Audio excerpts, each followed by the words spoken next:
आज की तकरीर का हमारा टॉपिक यही है कि अल्लाह किससे मोहब्बत करता है, वो कौन लोग हैं, वो कौन सी क्वालिटीज हैं, वो कौन सी चीजें हैं जिनके करने वाले से अल्लाह मोहब्बत करता है। इससे पहले कि मैं वो चीजें बयान करूं, एक और बात आपको बता देता हूं। जब अल्लाह ताला किसी से मोहब्बत करता है, भाई हमारे बहुत सारे भाई क्रिकेट के बड़े शौकीन हैं, विराट कोहली से बहुत प्यार करते हैं। अब विराट कोहली से मोहब्बत करने वाला, उससे लगाव रखने वाला, उसका जो फैन है, उसकी तमन्ना क्या होती है? अरे यार, कहीं पटना में मैच हो जाए, कहीं कलकत्ता में मैच हो जाए और मैं वहां जाऊं और विराट कोहली का ऑटोग्राफ मुझे मिले। कोई नौजवान किसी फिल्म स्टार का फैन होता है, उसका फॉलोअर होता है, वो चाहता है उसका ऑटोग्राफ मिल जाए। मेरे प्यारे साथियों, जब एक बंदा, एक मुसलमान बंदा सबसे ज्यादा मोहब्बत अल्लाह ताला से करता है, उसके दिल की तमन्ना क्या होती है, उसके दिल की आरज़ू क्या होती है कि अल्लाह ताला भी उससे मोहब्बत करे, उससे प्यार करे। अल्लाह के नबी फरमाते हैं, सही मुस्लिम की रिवायत है, जब अल्लाह ताला किसी बंदे से प्यार करता है, जब अल्लाह ताला किसी बंदे से मोहब्बत करता है, अल्लाह ताला जिब्रील को बुलाता है और कहता है, या जिब्रील इन्नी उहिब्बु फुलानन फअहिब्बहु। ऐ जिब्रील, मैं अपने फला बंदे से मोहब्बत करता हूं, मैं अपने फला बंदे से प्यार करता हूं। ऐ जिब्रील, तुम भी उससे प्यार करो, तुम भी उससे मोहब्बत करो। जिब्रील कौन है? जिब्रील फरिश्तों के सरदार हैं। हजरत जिब्रील अलैहिस्सलाम सारे फरिश्तों को इकट्ठा करते हैं और कहते हैं, या अहलस समा, ऐ आसमान के फरिश्तों, अल्लाह तबारक व तआला अपने फला बंदे से प्यार करता है, अपने फला बंदे से मोहब्बत करता है, फअहिब्बूहु, तो तुम भी उससे मोहब्बत करो। अब आसमान के सारे फरिश्ते भी उससे मोहब्बत करने लगते हैं। सुम्मा युज़अु लहुल क़बूल फिल अर्ज़ि, फिर अल्लाह के नबी फरमाते हैं, फिर अल्लाह ताला उस बंदे की मोहब्बत जमीन के अंदर डाल देता है। जमीन के अंदर जितने नेक लोग होते हैं, जितने अच्छे लोग होते हैं, जितने मोमिन लोग होते हैं, वो भी उससे मोहब्बत करने लगते हैं। ये है अल्लाह की मोहब्बत का बदला। अल्लाह जिससे मोहब्बत करता है वो फरिश्तों का भी महबूब हो जाता है और वो जमीन के इंसानों का भी महबूब हो जाता है और जमीन वाले उससे प्यार करने लगते। और इसका जब अपोजिट होता है, जब अल्लाह ताला किसी बंदे से नफरत करता है, अल्लाह जिब्रील को बुलाता है और कहता है, या जिब्रील इन्नी उबग़िदु फुलानन, ऐ जिब्रील, मैं अपने फला बंदे से नफरत करता हूं, तुम भी उससे नफरत करो। जिब्रील अलैहिस्सलाम भी उससे नफरत करने लगते हैं। फिर जिब्रील अलैहिस्सलाम सारे फरिश्तों को बुलाते हैं और सारे फरिश्तों से कहते हैं, या अहलस समा, ऐ आसमान के फरिश्तों, अल्लाह ताला अपने फला बंदे से नफरत करता है, तुम भी उससे नफरत करो। आसमान के सारे फरिश्ते भी उससे नफरत करने लगते हैं। सुम्मा युज़अु लहुल बग़ज़ाउ फिल अर्ज़ि, फिर उसके बाद जमीन के अंदर भी उस इंसान की नफरत डाल दी जाती है। यह है अल्लाह की मोहब्बत का बदला। इसीलिए अल्लाह ताला सूरह मरियम के अंदर फरमाता है, इन्नल्लज़ीना आमनू व अमिलुस्सालिहाति सयजअलु लहुमुर रहमानु वुद्दा। जो ईमान वाले होते हैं, जो नेक अमल करने वाले होते हैं, अल्लाह ताला उनकी मोहब्बत लोगों के दिलों में डाल देता है। ईमान वालों की मोहब्बत अल्लाह ताला लोगों के दिलों में डाल देता है। मेरे प्यारे साथियों, अभी आज आपके कटिहार की एक बहुत बड़ी इल्मी शख्सियत का इंतकाल हुआ। मैं जनाजे में नहीं जा पाया, हमारे बाज़ अहबाब जनाजे में गए थे। शेख अजीजुर रहमान अंसारी साहब, अल्लाह मग़फ़िरत फरमाए, लोगों ने बताया कि जनाजे में जम्मे गफीर था। कोई मालदार इंसान, कोई दुनियावी एतबार से अगर देखा जाए, उनसे ज्यादा दौलत वाले, उनसे ज्यादा स्टेटस वाले बहुत सारे कटिहार में भरे पड़े हैं। लेकिन आज एक आलिम दीन के इंतकाल के बाद उसके जनाजे में आने वाली हजारों की तादाद ये बता रही है, उसकी दौलत की बुनियाद पर उससे मोहब्बत नहीं की जा रही है, उसकी शोहरत की बुनियाद पर उससे मोहब्बत नहीं की जा रही है, उसके स्टेटस की बुनियाद पर उससे मोहब्बत नहीं की जा रही है। ये मोहब्बत अल्लाह ताला के डर की बुनियाद पर है, ये उनके इल्म की बुनियाद पर है, ये उनके तकवा की बुनियाद पर है। मेरे प्यारे साथियों, जो ईमान वाला होता है, जो इल्म वाला होता है, जो तकवा वाला होता है, जिसके दिल में अल्लाह का डर होता है, अल्लाह ताला उसकी मोहब्बत भी लोगों के दिलों में डाल देता है। इमाम बुखारी के इंतकाल को 1000 साल गुजर गए, हमने इमाम बुखारी को नहीं देखा, हमने इमाम मुस्लिम को नहीं देखा, हमने अबू दाऊद को नहीं देखा, हमने इमाम नसई को नहीं देखा, इमाम तिरमिजी को नहीं देखा, इमाम इब्ने माजा को नहीं देखा, इमाम अहमद इब्ने हंबल को नहीं देखा, हमने इमाम अबू हनीफा को नहीं देखा, हमने इमाम मालिक को नहीं देखा, हमने इमाम शाफई को नहीं देखा। ये सारे के सारे इमाम, इन्होंने अल्लाह के नबी के दीन को फैलाने में बड़ी मेहनत से काम लिया, रात और दिन एक कर दिया। आज भी हम इनका नाम लेते तो बड़े अदब से नाम लेते हैं, बड़े एहतराम से नाम लेते हैं, हम उनकी रिस्पेक्ट करते हैं, उनका सम्मान करते हैं, उनसे प्यार करते हैं। क्यों करते हैं? क्या उनसे हमें कोई फायदा मिल रहा है? क्या उन्होंने हमारे घर में अनाज का राशन की बोरी पहुंचाई है? क्या उन्होंने हमारे बैंक अकाउंट में पैसा जमा कराया है? नहीं नहीं मेरे प्यारे साथियों, हम उनसे इसलिए बुनियाद करते हैं, ये अल्लाह के नेक बंदे थे, ये अल्लाह के मुत्तकी बंदे थे, ये दीन की खिदमत करने वाले बंदे थे। उनको गए हुए 1000 बरस गुजर गए, मगर आज भी हम उनसे मोहब्बत करते हैं। अल्लाह ताला फरमाता है, इन्नल्लज़ीना आमनू व अमिलुस्सालिहाति सयजअलु लहुमुर रहमानु वुद्दा। जो ईमान वाले हैं और जो नेक अमल करने वाले हैं, अल्लाह उनकी मोहब्बत लोगों के दिलों में पैदा कर देता है। हमारे पड़ोसी मुल्क में एक बहुत जय्यद आलिम दीन पैदा हुआ, नाम सुना होगा आपने, अल्लामा एहसान इलाही ज़हीर रहमतुल्लाह अलैह। तकरीर करते थे तो मजमा बिल्कुल साइलेंट हो जाता। इंतकाल हुआ, बम ब्लास्ट हो गया जलसे के दौरान, कई उलमा तो मौके पर शहीद हो गए। अल्लामा एहसान इलाही ज़हीर भी बहुत ज्यादा जख्मी हुए। वो चूंकि मदीना यूनिवर्सिटी में पढ़े हुए थे और मदीना के अंदर उनकी बड़ी इज्जत थी, सऊदी गवर्नमेंट ने उस दौर में ऑफर किया कि इनका इलाज हम अपने सऊदी अरब में करना चाहते हैं। आनन फानन फ्लाइट से उनको पाकिस्तान से सऊदी अरब लेके जाया गया, हॉस्पिटल में एडमिट किया गया। हमला बहुत खतरनाक था, बम ब्लास्ट का मामला था। अल्लामा एहसान इलाही ज़हीर रहमतुल्लाह अलैह बच नहीं पाए और सऊदी अरब के हॉस्पिटल में उनका इंतकाल। जनाजे की नमाज मस्जिद नबी के इमाम ने पढ़ाई और मस्जिद नबी के अंदर उनका जनाजा रखा गया। कितने मुसलमान हैं जिनकी आरज़ू होती है, जिनके दिल की तड़प होती है कि मुझे मदीना में दफन किया जाए, मदीना में मेरी जनाजे की नमाज पढ़ी जाए, मदीने के इमाम मेरी जनाजे की नमाज पढ़ाएं। ओ लोगों, अल्लामा एहसान इलाही ज़हीर को देखो, इंतकाल उनका पाकिस्तान में होता है। साजिश करने वालों ने, मर्डर करने वालों ने, हमला करने वालों ने ये सोचा भी ना होगा अल्लाह ताला इस मर्द मुजाहिद को उस पाक सरजमीन पर पहुंचा देगा।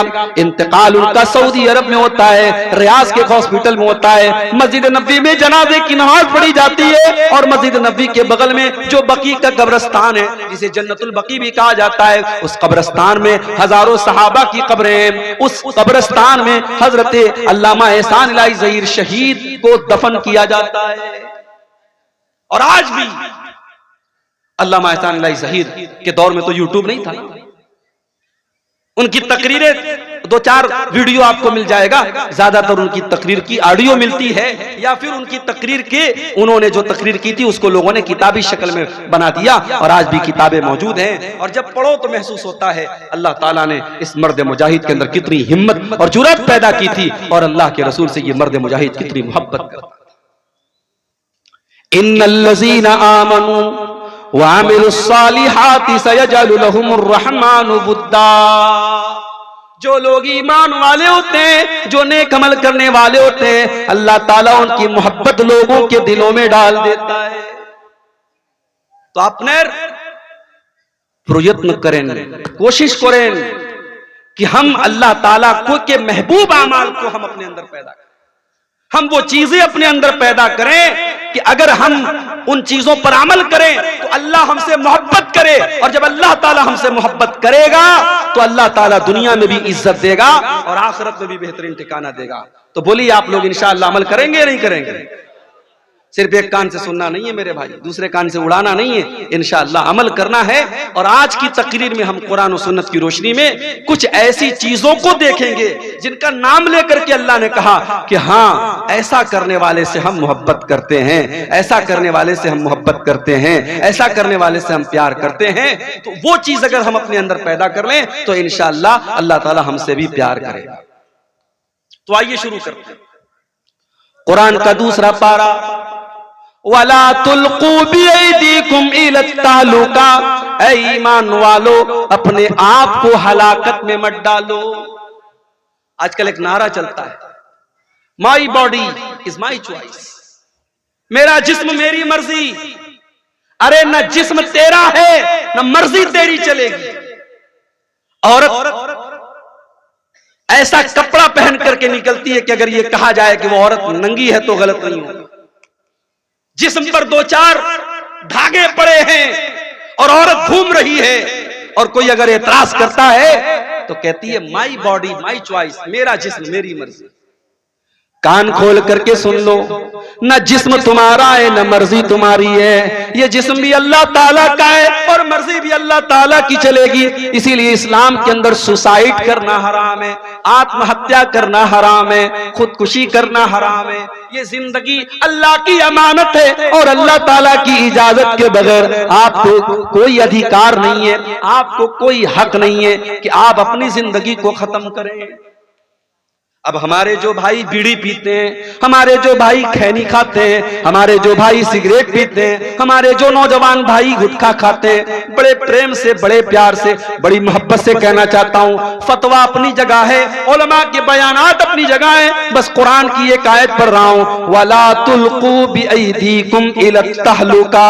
अल्लाह फरमाता है, ऐ मेरे बंदो ऐसा कोई काम न करो जिससे तुम हलाक हो जाओ, अपने आप को हलाकत में न डालो, अपनी जान को बर्बाद न करो। ऐ गुटखा खाने वाले, तेरे गुटखे के पैकेट पर लिखा है टोबैको कॉजेस कैंसर। सिगरेट पीने वाले, तेरे सिगरेट के पैकेट पर लिखा है टोबैको कॉजेस कैंसर। टोबैको के इस्तेमाल से, तंबाकू के इस्तेमाल से कैंसर होता है। और हमने देखा है कितने पान खाने वाले, कितने सिगरेट पीने वाले, कितने बीड़ी पीने वाले जब कैंसर के मरीज हो गए, 2-4 महीने तड़पते रहे, फिर बड़ी बुरी मौत वो मर करके अल्लाह के यहाँ चले गए। मेरे प्यारे साथियों, ऐसी कोई चीज मत खाओ, ऐसा कोई काम न करो जिसकी वजह से तुम अपने शरीर को बर्बाद कर रहे हो, अपनी किडनी को बर्बाद कर रहे हो, अपने फेफड़े को बर्बाद कर रहे हो। वला तुल्कू बिअयदीकुम इला तहलुका।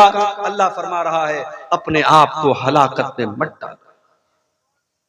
और खुल के एक बात कहूं, हो सकता है कुछ लोगों को बुरा लगे मगर मैं खुल के बोल देता हूं। मोबाइल का दौर है, इंटरनेट का दौर है। हम जानते हैं मोबाइल की स्क्रीन के ऊपर उंगली के टच से कौन कौन सी चीजें आपके सामने आ जाएंगी, शायद किसी ने सोचा भी नहीं था पहले के दौर में। आज गंदगी का सारा सैलाब हमारे नौजवान के हाथों में है।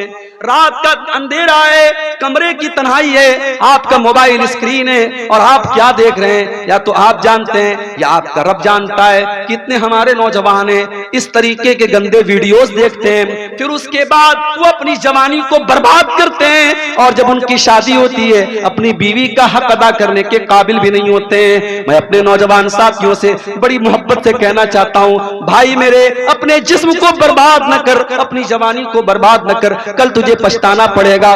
वला तुल्कू बिअयदीकुम इला तहलुका, अपने आप को हलाकत में न डालो। कोई ऐसा काम न करो जिसकी वजह से तुम हलाक हो जाओ, तुम्हारी आंखें बर्बाद हो जाएं, तुम्हारा जिस्म बर्बाद हो जाए, तुम्हारी जवानी बर्बाद हो जाए, तुम्हारी इज्जत बर्बाद हो जाए। अपनी बहनों से भी कहना चाहूंगा, मोबाइल इस्तेमाल करो, मैं मना नहीं करता, सोशल मीडिया का इस्तेमाल करो, मैं मना नहीं करता, मगर हराम क्या है, हलाल क्या है, जायज क्या है, नाजायज क्या है, सही क्या है, गलत क्या है, इसका डिफरेंस हमेशा करते रहना, इसका फर्क हमेशा करते रहना। कोई ऐसा कदम न उठाना जिससे आपकी इज्जत खतरे में पड़ जाए, आपका ईमान खतरे में पड़ जाए। वला तुल्कू बिअयदीकुम इला तहलुका, अपने आप आपको हलाकत में न डालना। और आगे अल्लाह क्या फरमाता है, वह अहसिनु इन्नल्लाह युहिब्बुल मुहसिनीन। और ऐ मेरे बंदो, एहसान किया करो। अल्लाह ताला को एहसान करने वालों से प्यार है। अल्लाह एहसान करने वालों से प्यार करता है, एहसान करने वालों से मोहब्बत करता है। अब ये एहसान क्या चीज है, नोट कर लो मेरी बात।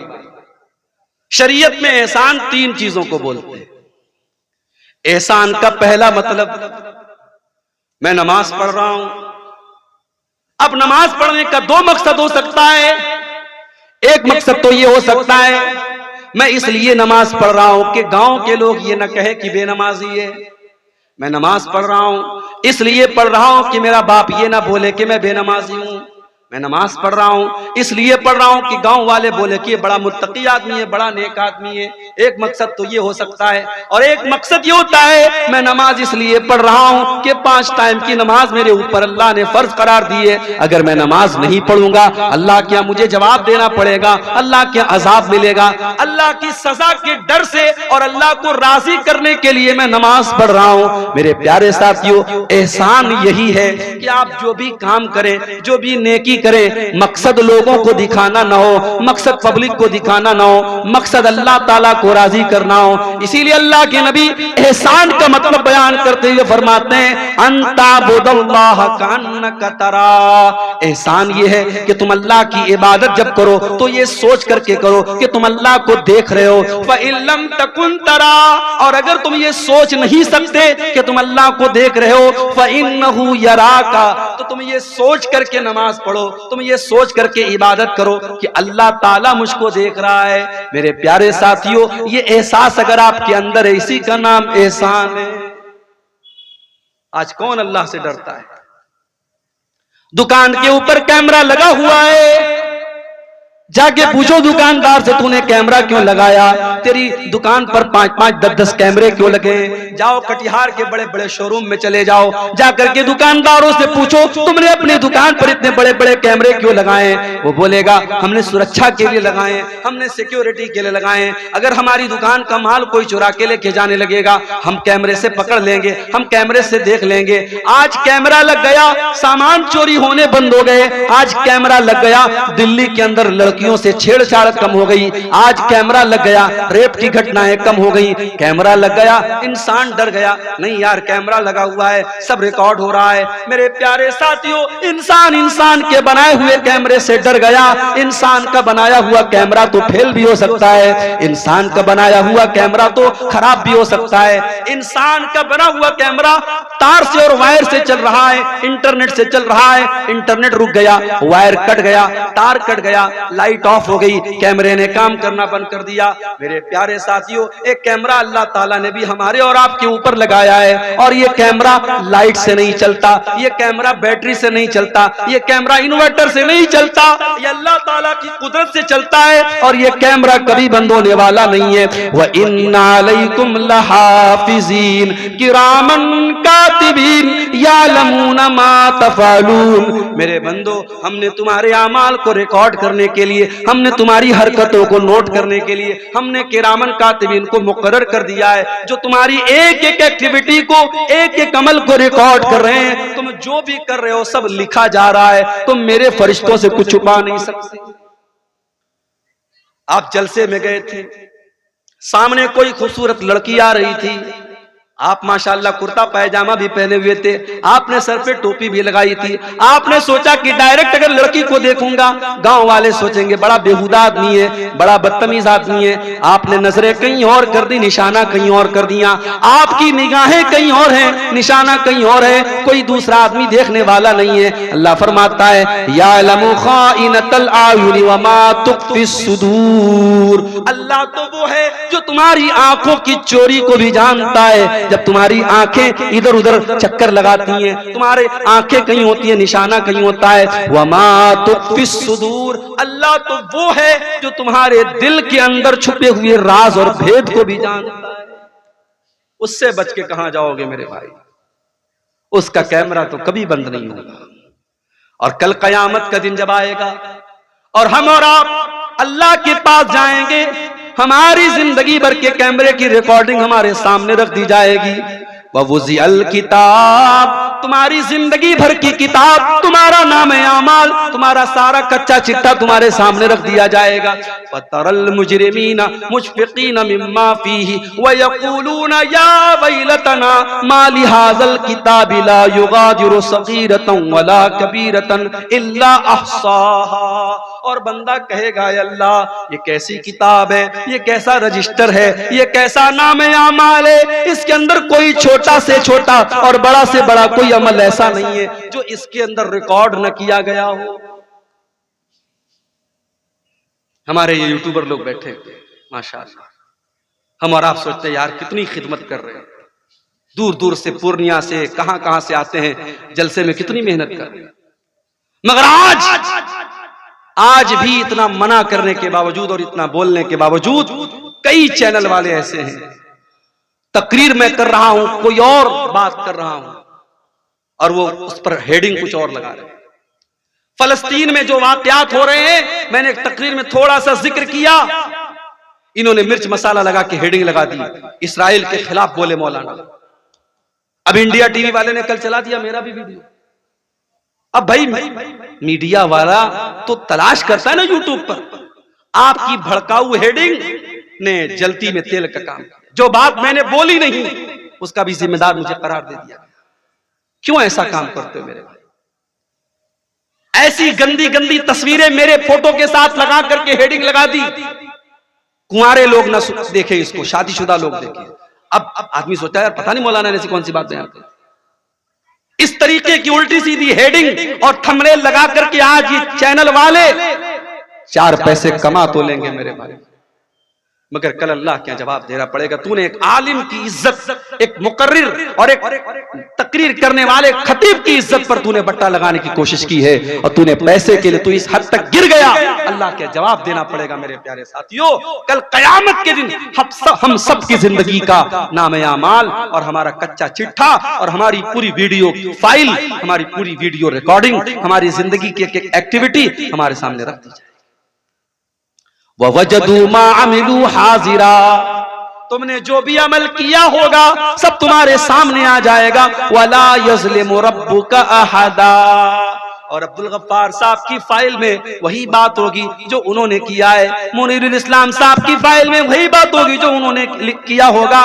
मौलाना बदरुद्दोजा साहब की फाइल में वही बात होगी जो उन्होंने किया होगा। हर इंसान की अपनी फाइल होगी, अपनी किताब होगी। अल्लाह ताला किसी के साथ कोई जुल्म नहीं करेगा, किसी के साथ कोई अत्याचार नहीं करेगा। तो एहसान का एक मतलब यह है मेरे भाई कि जो भी अमल करो अल्लाह को राजी करने के लिए, किसी को दिखाने के लिए मत करो। मगर वो दौर खत्म हो गया। पहले के दौर में लोग नेकी करते थे तो छुप करके करते थे। कहावत थी नेकी कर दरिया में डाल, कहावत थी नेकी कर दरिया में डाल। आज सोशल मीडिया का दौर आ गया, अब कहावत बदल गई। अब नेकी कर स्टेटस पर डाल, नेकी कर इंस्टाग्राम पर डाल, नेकी कर फेसबुक पर डाल, नेकी कर व्हाट्सएप पर डाल, नेकी कर अखबार में डाल, नेकी कर मीडिया में डाल। नहीं मेरे प्यारे साथियों, अपनी नेकियों को बर्बाद न करो। अंताबुदल्लाह कान्नका तरा, एहसान ये है कि तुम अल्लाह की जब भी इबादत करो, जब भी तुम कोई नेक अमल करो, ये सोच करके करो हम अल्लाह को देख रहे हैं। और अगर ये सोच ना सको तो ये सोच करके करो कि अल्लाह हमको देख रहा है। बुझते पारे? एहसान का मतलब समझ गए? ये क्या है? किसी ने चंदा दिया, सोने का है, माशाअल्लाह। ये किसी माँ बहन की तरफ से ये सोने की, हमारे इसको नाक की नथी, नाकी का नहीं, नाक की मच्छी। चलो भाई ये नया नाम पता लगा, नाक की मच्छी आई है। अल्लाह ताला इस बहन के सदके को कबूल फरमाए और अल्लाह ताला इस सदके को इसकी नजात का जरिया बना दे, आमीन। तो एहसान का पहला मतलब मैंने आपको समझा दिया। अब एहसान का दूसरा मतलब समझ लो। इतना समझा के कोई नहीं बोलेगा भाई, मैं एक एक बात बीच बीच में बंगला में भी समझाऊंगा, थोड़ा आपको हंसाऊंगा भी इंशाअल्लाह। एहसान का दूसरा मतलब, जो काम करो परफेक्ट करो। अल्लाह के नबी को वो काम पसंद था, काना इज़ा अमिला अमलन युतकिनुहु, अल्लाह के प्यारे नबी जब भी कोई काम करते थे परफेक्ट करते थे। काम जब भी करो सही करो। अगर आप नमाज पढ़ते हैं, हमारे बहुत सारे भाई जब नमाज पढ़ते हैं उनको ये भी पता नहीं कि हाथ कहां बांधना है, कोई नीचे बांध रहा है, कोई बिल्कुल ऊपर बांध रहा है, कोई पेट पर बांध रहा है। भाई साहब, ना पेट पर हाथ बांधना सुन्नत है, ना नाफ के नीचे सुन्नत है, ना बिल्कुल ऊपर सुन्नत है, सीने पर हाथ बांधना है। रुकू में जाना है तो पीठ को बिल्कुल बराबर रखना है, पीठ को और सर के लेवल को बराबर रखना है। सजदे में जाना है तो कम से कम बदन का 7 हिस्सा जमीन पर होना चाहिए, दोनों हाथ जमीन पर होना चाहिए, दोनों घुटना जमीन पर होना चाहिए, दोनों पैर की हथेली जमीन पर होनी चाहिए और नाक और माथा जमीन पर होना चाहिए। नमाज पढ़ रहा है आदमी लेकिन सही तरीके से नहीं पढ़ रहा। एहसान ये है आप जब भी नमाज पढ़े सही तरीके से पढ़े। अल्लाह के नबी ने देखा एक आदमी नमाज पढ़ रहा है, बहुत जल्दी जल्दी पढ़ रहा है, फटाफट पढ़ रहा है। आपने जब उसने सलाम फेर लिया, उसने आकर के अल्लाह के नबी को सलाम किया, आपने सलाम का जवाब दिया और आपने फरमाया इरजे फसल्ली फइन्नका लम तुसल्ली, ऐ मेरे भाई जाओ तुम फिर से नमाज पढ़ो, तुमने नमाज नहीं पढ़ी। सहाबी फिर गए, फिर से नमाज पढ़ी, फिर आकर के सलाम किया, आपने सलाम का जवाब दिया, आपने कहा तुम जाकर के फिर से नमाज पढ़ो, तुमने नमाज नहीं पढ़ी। 3 बार ऐसा हो गया। सहाबी बोले अल्लाह के नबी मैं तो अपनी तरफ से अच्छी नमाज पढ़ रहा हूं, मुझे नहीं पता कि इससे अच्छी कैसे पढ़ी जाती है। आपने नमाज का तरीका बताया, आपने फरमाया जब तुम नमाज में खड़े हुआ करो इत्मीनान से खड़े हुआ करो, सुकून से खड़े हुआ करो, अल्लाहु अकबर कहकर के हाथ बांधा करो, सूरह फातिहा पढ़ा करो, कोई सूरत मिला लिया करो, फिर जब रुकू में जाया करो इत्मीनान से रुकू किया करो, जब रुकू से उठा करो इत्मीनान से खड़े हो जाया करो, फिर आराम से सजदा किया करो, फिर आराम से सजदे से उठा करो, इत्मीनान से नमाज पढ़ा करो, तब जाकर के तुम्हारी नमाज पूरी होगी। एहसान का एक मतलब ये भी, जो काम करो परफेक्ट तरीके से सही तरीके से करो। यहां तक कि जब आप जानवर के गर्दन पे छुरी चला रहे हो, अल्लाह के नबी फरमाते हैं इज़ा क़तलतुम फ़ासिनुल क़ितला व इज़ा ज़बातुम फ़ासिनुज़ ज़िबहा, जब तुम अपने जानवरों को ज़बा करो तो सही तरीके से ज़बा करो, उसका तरीका समझ लो कि कहां पे छुरी रखना है, कौन सी रग को काटना है, कब काटना है। जब ज़बा करो तो सही तरीके से ज़बा करो, अपनी छुरी को तेज कर लिया करो। छुरी ऐसी ना हो कि बेचारा जानवर तड़प तड़प करके मरे, छुरी इतनी तेज हो कि एक बार छुरी चलाओ और जानवर की जान निकल जाए। छुरी को पहले से तेज कर लो ताकि अपने जानवरों को आराम पहुंचाओ। तो यह है एहसान का दूसरा मतलब। एहसान का तीसरा मतलब भलाई करना, अच्छा सलूक करना, अपनी जबान के जरिए अपने अमल के जरिए फायदा पहुंचाना, एहसान करना। और जब एहसान आप करेंगे तो सबसे पहले किसके साथ करेंगे? फरमाया व बिल वालिदैन एहसाना, अपने माता पिता के साथ, अपने माँ बाप के साथ आपको एहसान करना है। मौलवी साहब मेरे बाप ने मेरे साथ बहुत गलत काम किया है, मेरे बाप ने जायदाद से मुझको बेदखल कर दिया है, 4 भाइयों को जायदाद में हिस्सा दिया और मौलवी साहब मेरे बाप ने मुझको जायदाद में हिस्सा नहीं दिया। आपके बाप ने गलत किया, ना इंसाफी की, जुल्म किया, आपके बाप की अल्लाह ताला के यहाँ पकड़ होगी, मगर फिर भी इस गलत करने के बावजूद आपकी जिम्मेदारी है व बिल वालिदैन एहसाना, आप अपनी जात से अपने माँ बाप को तकलीफ न पहुंचाना, जहां तक हो सके उनके साथ अच्छा सलूक करते रहना। बहुत मुश्किल काम है मगर करना है। रिश्तेदारों के साथ एहसान करना, पड़ोसियों के साथ एहसान करना, अपने आसपास के लोगों के साथ एहसान करना, हर मुसलमान के साथ एहसान करने की कोशिश करना। तो अल्लाह को एहसान करने वाले लोग बहुत पसंद है। आगे बढ़ते हैं। दूसरी चीज जो अल्लाह ताला को बहुत पसंद है, बला मन औफा बिअहदिही वत्तका, जो इंसान अपने वादे को पूरा करता है और अल्लाह से डरता है, मुत्तकी बन जाता है, तकवा वाला बन जाता है। वो कान खोल करके सुन ले, फ़इन्नल्लाह युहिब्बुल मुत्तकीन, अल्लाह ताला को तकवा वाले लोग बहुत पसंद है। तकवा किसको कहते हैं? तकवा का अर्थ क्या है? तकवा का मतलब क्या है? चलिए आपको बता देता हूं। तकवा का मतलब यह है कि मेरे और गुनाह के बीच में एक रुकावट आ जाए, एक आड़ आ जाए कि नहीं यार ये गुनाह का काम है, मैं नहीं करूं। हमारे और गुनाहों के बीच में एक रुकावट आ जाए, अल्लाह का डर आ जाए, अल्लाह का खौफ आ जाए, इसी का नाम तकवा है। अल्लाह के नबी एक वाकया बयान फरमाते हैं कि 3 दोस्त थे जो एक मर्तबा सफर पे जा रहे थे। रास्ते में बारिश होने लगी, पहाड़ के ऊपर तीनों चढ़ गए। एक गुफा थी, एक गार था, तीनों गार के अंदर दाखिल हो गए। अचानक एक बहुत बड़ा सा पत्थर आया और गार का मुंह बंद हो गया, तीनों गार के अंदर कैद हो गए। अब तीनों ने आपस में मशवरा किया कि हम लोग तो बहुत बड़ी मुसीबत में पड़ गए, अब चलो हम लोग अल्लाह ताला से कोई दुआ करते हैं, कोई ऐसा अमल अल्लाह ताला के सामने बयान करते हैं जो अमल हमने अल्लाह ताला को खुश करने के लिए किया था। हो सकता है कि अल्लाह ताला हमारे उस अमल के बदले हमारी मुसीबत खत्म कर दे। पता ये चला जिंदगी में कुछ नेकियां ऐसी करके रखो कि जो सिर्फ आपको पता हो और अल्लाह को पता हो। मुसीबत पड़ने पर और आजमाइश आने पर अल्लाह से कह सको कि ऐ अल्लाह वो नेकी मैंने सिर्फ तेरे लिए की थी अल्लाह, किसी को नहीं बताया था, कोई नहीं जानता था। उस नेकी का हवाला आप दे सकते।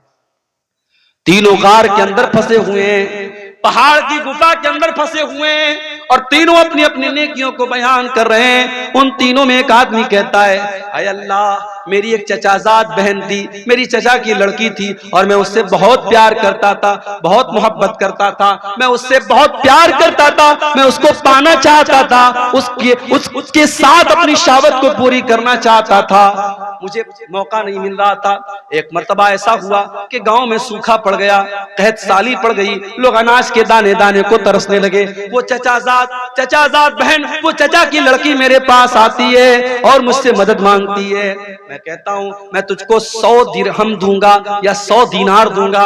दिरहम का भी लफ्ज हदीस में आता है, दीनार का भी लफ्ज हदीस में आता है।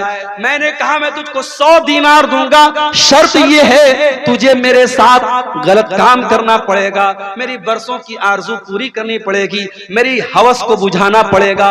आय अल्लाह वो मजबूर और बेकस लड़की हालात से मजबूर होकर के मेरे साथ इस गलत काम के लिए तैयार हो जाती है।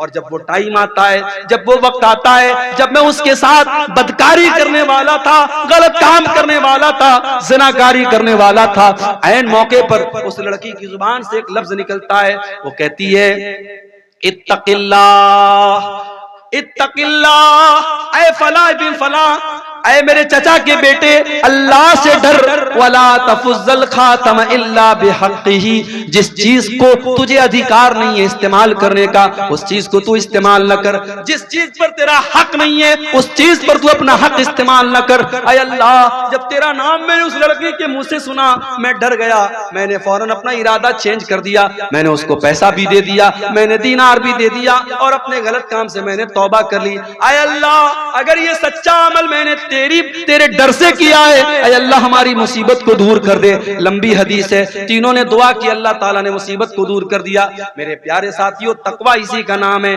तकवा इसी का नाम है। हमारे और अल्लाह की नाफरमानी के बीच में और गुनाह के बीच में एक बैरियर आ जाए, एक रुकावट आ जाए, एक दीवार खड़ी हो जाए, उसी दीवार का नाम तकवा है। इसीलिए बहुत बड़े इमाम पैदा हुए हैं, हजरत इमाम तल्क बिन हबीब। इमाम तल्क बिन हबीब कहते हैं तकवा का मतलब और तकवा का अर्थ बताते हुए कहते हैं कि तकवा ये है कि तुम कोई नेकी का काम करो, अल्लाह ताला की रोशनी में करो, अल्लाह की रोशनी में तुम नेकी का काम करो और अल्लाह के डर से, अल्लाह को राजी करने के लिए करो।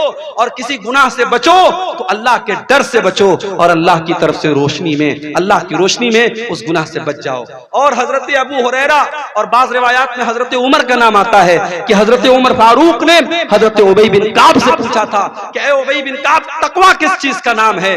हजरत उबई बिन काब भी सहाबी है, हजरत उमर भी सहाबी है, सहाबी से पूछ रहे हैं कि तकवा किस चीज का नाम है। हजरत उबई बिन काब कहते हैं ऐ अमीरुल मोमिनीन हल मररत बितरीक़िन ज़ाति शौकतिन, क्या आप कभी ऐसे रास्ते से गुजरे जहां दोनों तरफ कांटेदार झाड़ी हो, जहां दोनों तरफ कांटेदार रास्ता हो। हजरत उमर ने कहा कि हाँ ऐसे रास्ते से मैं गुजरा हूं। हजरत उबई बिन काब ने कहा ऐसे रास्ते से अगर आप गुजरेंगे तो कैसे गुजरेंगे। हजरत उमर ने कहा ओ शम्मिरु अन सौबी, अपना कपड़ा समेट लूंगा, अपने दामन को बचा लूंगा और संभाल संभाल करके कदम रखूंगा ताकि कहीं कोई कांटा मुझे चुभ न जाए। कहा अमीरुल मोमिनीन, यही तो तकवा है, यही तो अल्लाह का डर है। चारों तरफ शैतान के बिछे हुए कांटे, ख्वाहिशात के कांटे, इच्छाओं के कांटे, शैतान ने चारों तरफ कांटे बिछा दिए और इन कांटों से अल्लाह के दीन पर बचते हुए चलते चले जाना, इसी का नाम तकवा है। मेरे प्यारे साथियों, दीन के ऊपर चलना आज के दौर में आसान काम तो नहीं है। आप दीन पर चलेंगे, दुनिया आपका मजाक भी उड़ाएगी, आपके माँ बाप भी आपके खिलाफ हो जाएंगी, आपकी बीवी भी आपको ताना मारेगी, आपके समाज में भी आपको लोग बहुत बुरा भला कहेंगे, मगर आपको तकवा के रास्ते पर चलते चले जाना है। जो सही है, जो अल्लाह की नजर में बेहतर है, जो अच्छा है, हमें वही काम करते चले जाना है। अरे पब्लिक को खुश करने के चक्कर में न पड़ो, पब्लिक तो कभी आपसे खुश नहीं होगी, लोग तो कभी आपसे खुश नहीं होंगे। जब आप मर जाएंगे, जब आपका इंतकाल हो जाएगा, आपकी कब्र पे जब लोग मिट्टी देने आएंगे, लोग कहेंगे यार बड़ा अच्छा इंसान था, बड़ा नेक इंसान था। लोग आपकी तारीफ आपकी जिंदगी में बहुत मुश्किल से करेंगे। मेरे प्यारे साथियों, लोगों को खुश करने के चक्कर में न पड़ना, अल्लाह को खुश करने के चक्कर में पड़ना। इसीलिए एक मर्तबा हजरत मुआविया रजी अल्लाह ताला अन्हु ने हजरत आयशा को खत लिखा और कहा कि ऐ अम्मा आयशा, मुझे कोई मुख्तसर सी नसीहत कर दीजिए जो मेरे काम आए। तो हजरत आयशा ने अल्लाह के प्यारे नबी की हदीस लिख करके भेज दी। कहा ऐ अमीर मुआविया, मैंने अल्लाह के प्यारे नबी को यह फरमाते हुए सुना है, मनिल तमसा रिदल्लाहि फी सखतिन नास, जो इंसान अल्लाह ताला को राजी करता है, लोगों को नाराज करके अल्लाह को राजी कर लेता है, अल्लाह को खुश कर लेता है, ऐसे इंसान के लिए अल्लाह ताला काफी हो जाता है, अल्लाह उसकी मदद करता है। वमन इल्तमसा सखतल्लाहि बिरिज़न नास, और जो अल्लाह को नाराज करके लोगों को खुश करने के चक्कर में पड़ जाता है, अल्लाह ऐसे बंदे से रूठ जाता है और अल्लाह उसको लोगों के हवाले कर देता है। तो तकवा ये है मेरे प्यारे साथ, लोगों की परवाह मत करो, अल्लाह की परवाह करो।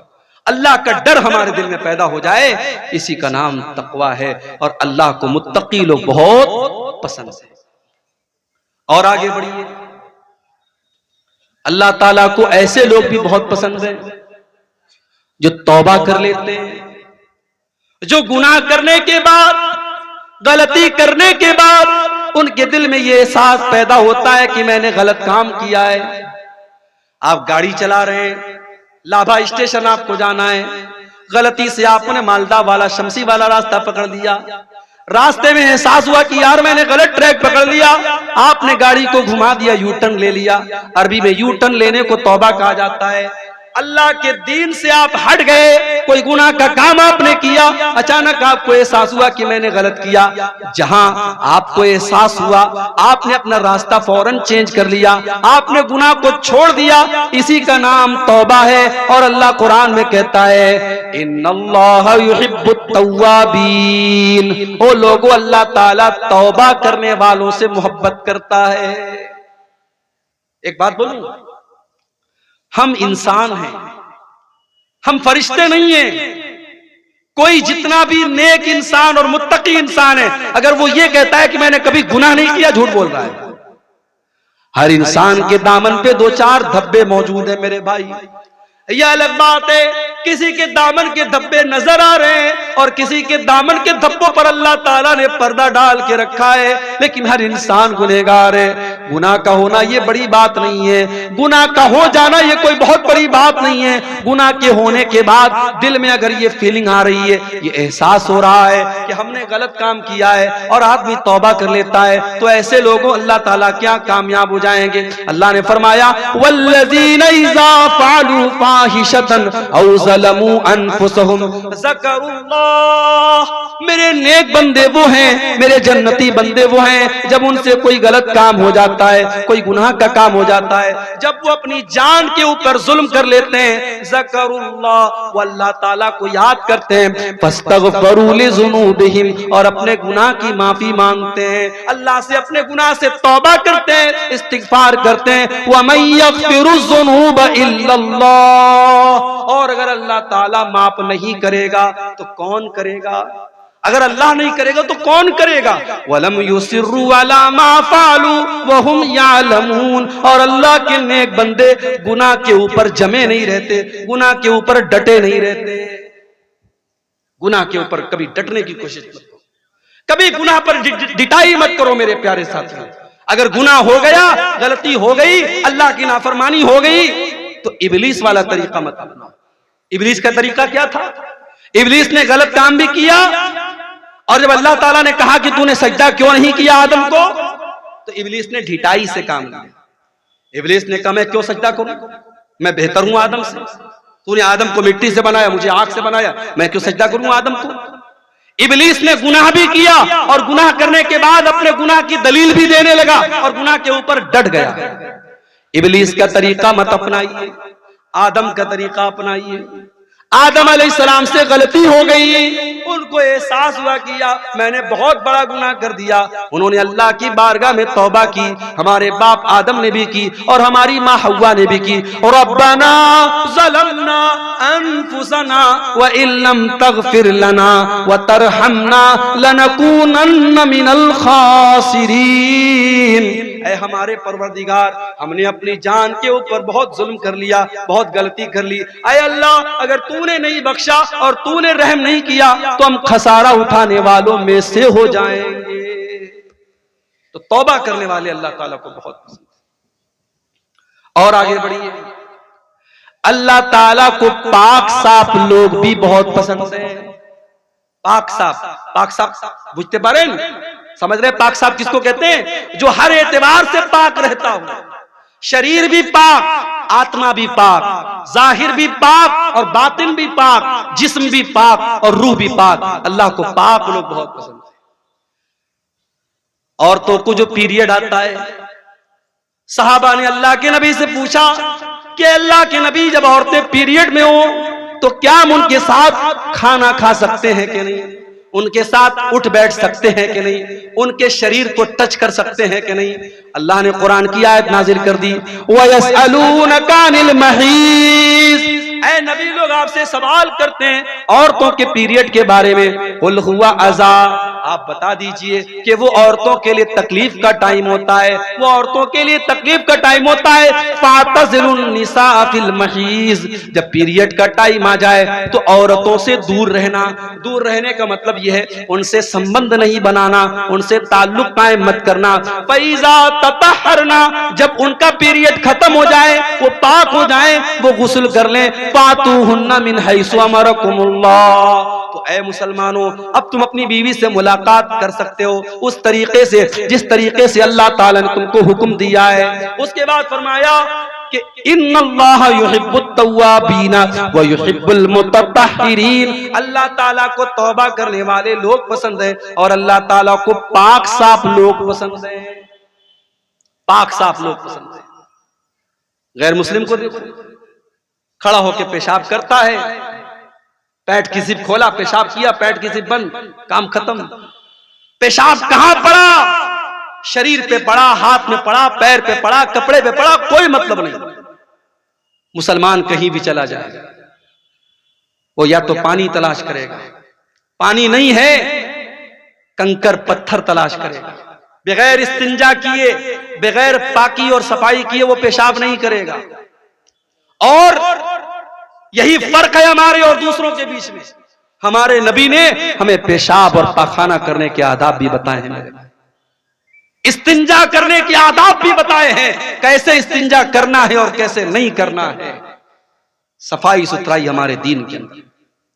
जुमा के दिन तो गुस्ल करना वाजिब है, जरूरी है, कंपलसरी है। अक्सर उलमा कहते हैं, हदीस के जो अल्फाज हैं कि जुमा के दिन गुस्ल करना वाजिब है, इसलिए बिला किसी मजबूरी के और बिला किसी बीमारी के जुमा के दिन गुंजाइश नहीं है। जुमा के दिन तो हर हाल में आपको गुस्ल करना है। नापाक हो गए आप, बीवी से मुलाकात आपने कर ली, अब शरीयत कह रही है आप कुरान नहीं छू सकते, आप नमाज नहीं पढ़ सकते, पहले जाकर के गुस्ल कीजिए, पाकी हासिल कीजिए, उसके बाद आप नमाज। मेरे प्यारे साथियों, हमारे दीन से ज्यादा पाकी सफाई आपको कहां मिलेगी? हमारे दीन में सबसे अहम इबादत नमाज है और नमाज के लिए पाकी का होना जरूरी है। अगर पानी के जरिए पाकी हो रही है बहुत अच्छी बात है। अगर पानी अवेलेबल नहीं है, अगर पानी नहीं मिल रहा है, अल्लाह ताला कुरान में कहता है फतयम्ममू सईदन तय्यबा, अगर पानी नहीं मिल रहा है या तुम बीमार हो गए हो और पानी का इस्तेमाल करने से और ज्यादा बीमार होने का डर है तो तुम तयम्मुम कर लिया करो, पाक मिट्टी के जरिए पाकी हासिल कर लिया करो। तो इस्लाम के अंदर पाकी की बड़ी अहमियत है। कपड़ा भी पाक होना चाहिए, नमाज आप पढ़ रहे हैं वो जगह भी पाक होनी चाहिए, और सबसे बढ़कर जिस्म को जितना भी पाक कर लिया, अगर अंदर से इंसान गंदा है, मुशरिक है और अंदर से नजिस और नापाक है तो वो जितना भी साबुन से और शैम्पू से नहा ले कोई मतलब नहीं। इसीलिए कुरान कहता है इन्नमल मुशरिकून नजसुन, मुशरिक लोग नापाक हैं, फला यक़रबुल मस्जिदल हराम, जो मुशरिक है वो हमारी मस्जिद के करीब ना आए, वो खाने काबा के करीब ना आए।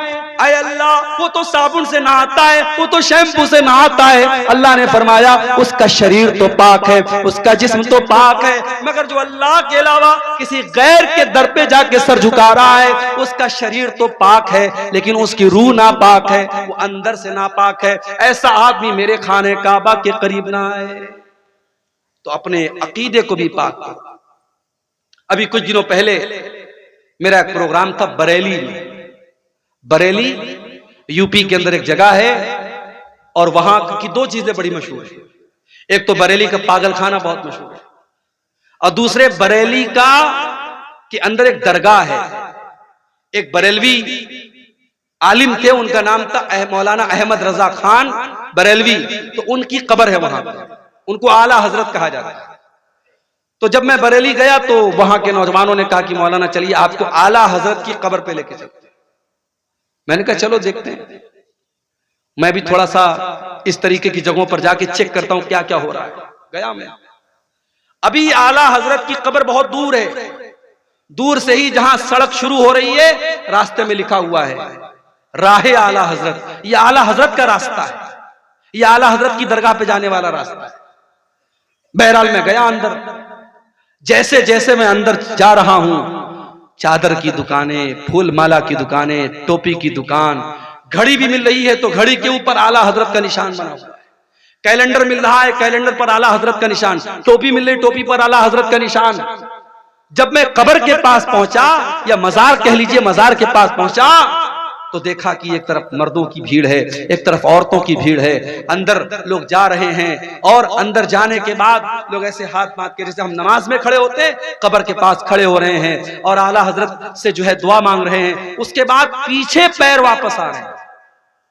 सोचो मेरे भाई, मस्जिद में आदमी जाता है तो सीधे सीधे जाता है, सीधे सीधे चल के आता है, मगर किसी बुजुर्ग की कब्र पे जा रहा है, उसकी इतनी इज्जत कर रहा है, उसका इतना एहतराम कर रहा है कि सीधे अगर जा रहा है तो फिर उल्टे उधर पीट करके नहीं आता है, बल्कि वैसे ही लौटता है ताकि बुजुर्ग की बेहुरमती न हो जाए, उनकी बेइज्जती न हो जाए। ये मंजर मैंने देखा, मुझे कुरान की आयत याद आई, इन्नल्लाह युहिब्बुत तव्वाबीन व युहिब्बुल मुतत्ताहिरीन। अल्लाह ताला पाक लोगों से मोहब्बत करता है।